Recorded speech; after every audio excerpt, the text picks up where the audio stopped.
All, welcome to TechTrapture. So in this video, we are going to discuss about a different compute services in a Google Cloud.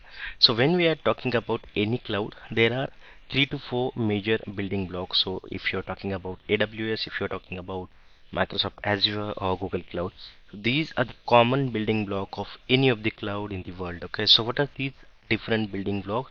So let's see first.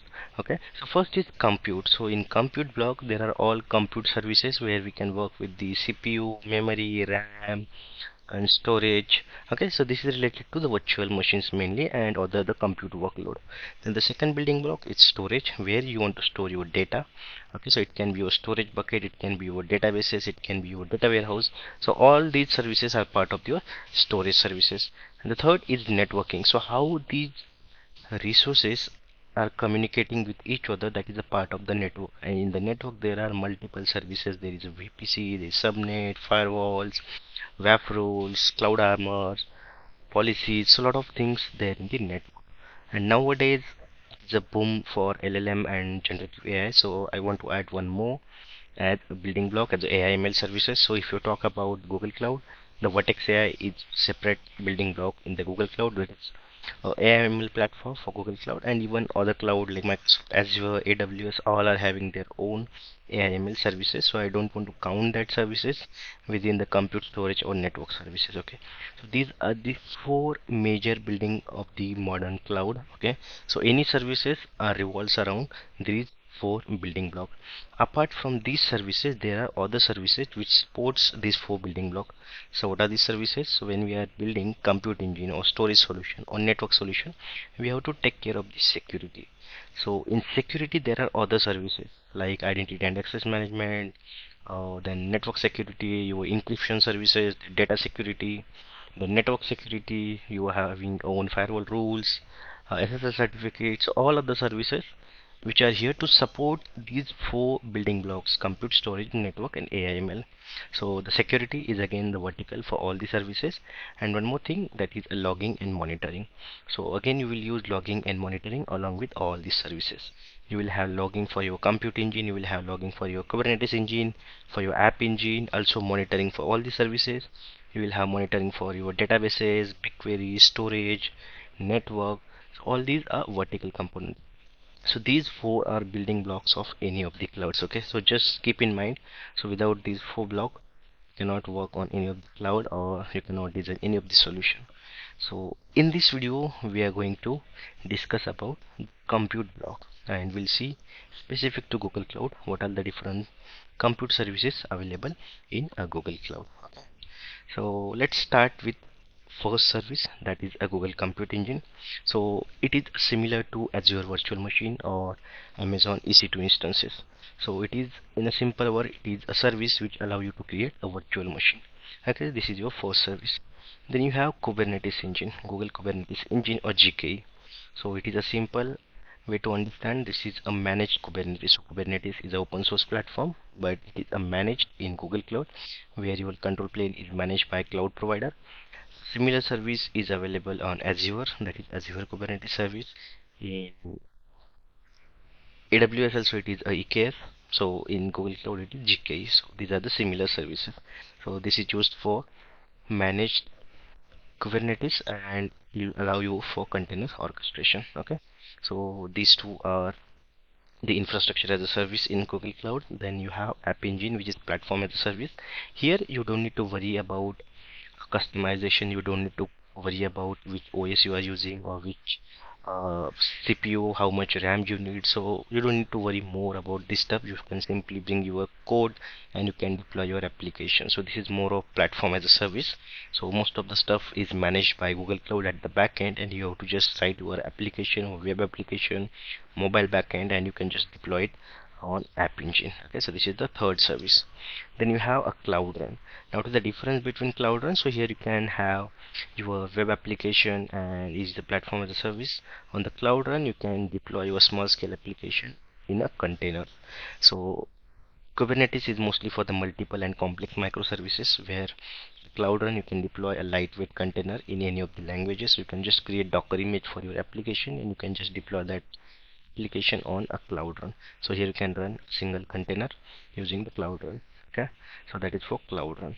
And the last service is a Cloud Function. So now the new name for Cloud Function is Cloud Run Function.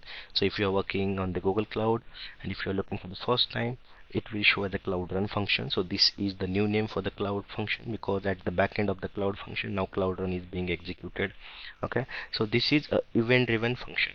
So it is similar to the Azure function or AWS Lambda. So this is the similar service. So all these services we are going to discuss in depth. We'll have a hands-on demo. We'll see the use cases, features, when we should use each services. All these things we are going to cover in our videos. Okay, so now what is the difference between all these services? Why there are multiple services? So these services can be used for different use case. Okay, so this is arrow will define you. If you go for the left, these services are customizable. If you go for right, these services are mostly managed. What does it mean? So suppose I want to create a server. So here on compute engine I will decide I should create server with a Linux operating system. I will have 2 GB RAM, I will have 10 GB of RAM, I will have 100 GB of RAM. I will need firewall on this port, so I'll need this network, I'll need this subnet. So all things I can decide here. I can customize based on my need. So whatever the customization I can do in Google Compute Engine. So this is infrastructure as a service. Similarly, if you keep going on the right side, so App Engine managed, Google Cloud Run is again managed service, Cloud Function is a serverless, Cloud Run is also a serverless. So here you don't need to worry about underlying infrastructure. So you, even though the one of the underlying server is not working, it will create new server or it is a serverless. Okay, so these are the managed services. Now let's try to compare these services. What are the feature for all of these services and when we should use which service, because that is important if you are looking for the certification exam like associate cloud engineer or cloud architect exam. So this comparison is required and you should understand when you should use a compute engine, when you should use a app engine, when you should use a cloud run or cloud function. Okay, so let's try to break down each of the service and try to compare and see when we should use a which service. So let me go to the table now.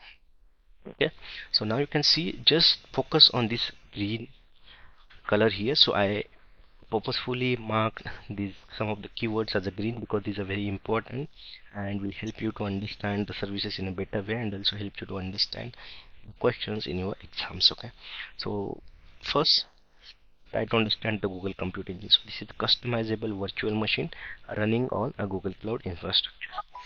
So that is the simple definition. So what is the feature? So you can use a wide range of machine types. Suppose if you are running a small application, you can create your virtual machine with a lower CPU, lower RAM, just 2 GB RAM or 4 GB RAM. Okay, and if you have a large workload, you can just have your 100 GB of RAM. If you need a GPU, if you are learning a machine learning workload, you can use TPUs. So all these customizations are available in Google Compute Engine. If you need a Windows server, you can create a Windows server. So all these things are available in a Google Compute Engine. So when it should be used, so it should be used for hosting your application, your batch processing, running enterprise workload, or again you can use this compute engine for deploying your databases or managing your databases as well. So you can manage your databases on virtual machines as well, even though there are managed databases, but still these compute engines are being used for managing the large databases. Okay, so then a Google App Engine. So this is fully managed service. So here you don't need to worry about underlying infrastructure, network, storage or CPU. So this is fully managed platform as a service, and typically it is for the web application. So suppose if you want to create a web application or internet facing application, then you can use a app engine because it provides multiple features to use it as a web application. So here it supports a multiple programming language. It supports Python, it supports Node.js, React.js, Java. So all the prime languages it support on a Google App Engine. So it will scale when there is a high load on your application. It will scale down automatically if there is no load on your application. So this is a built-in load balancing in a Google App Engine. And suppose if you are having running version of your application and now you want to deploy the new version, so it will allow you to deploy a new version without any downtime. So your end users or your users which are accessing your application from the internet will not have any impact. And as I said, use case is mainly for hosting a web application, APIs, or a mobile backend. Now a Kubernetes engine. So this I already said it is a managed Kubernetes service and it is mainly used for container orchestration. So if you have a microservice application which is having like complex architecture and multiple microservices interacting with each other, then you should go with the Google Kubernetes engine. So it is having support for your multi-cloud and Anthos. Okay, so it can be used for deploying microservices. This is for a Kubernetes. Then the fourth one is a cloud. Now remember, serverless means you don't need to create any server at the back end. So it is just completely serverless cloud run. You have to just create a Docker file, create a container, and you just run it on a cloud run. So if there is a high load on your container service, it will automatically scale your instances or scale your infrastructure at the back end. It will scale down at the back end and it will scales to zero when there is no one is using your application, and you will only pay for the service you are being used. Okay, so you can deploy in any language, any library using the runtime container. Okay, and this is mainly used for APIs, event driven apps, and lightweight microservices.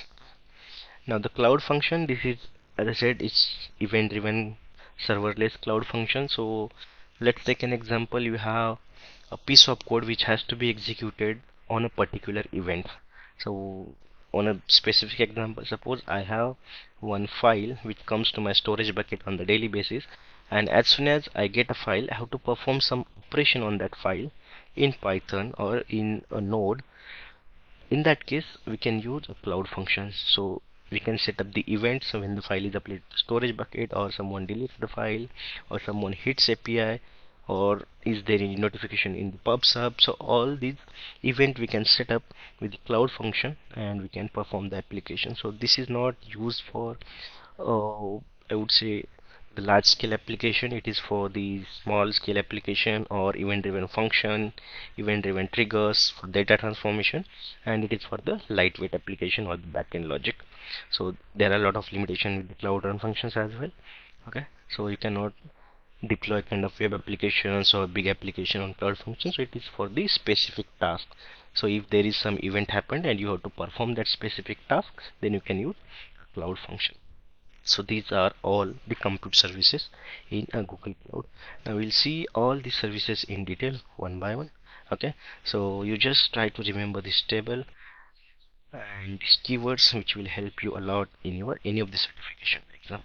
So I'll share this document with you, don't worry. So I'll share this document so you can just read this document and it will help you to understand the compute services in better. So now that's it for this video and we'll see you in further videos.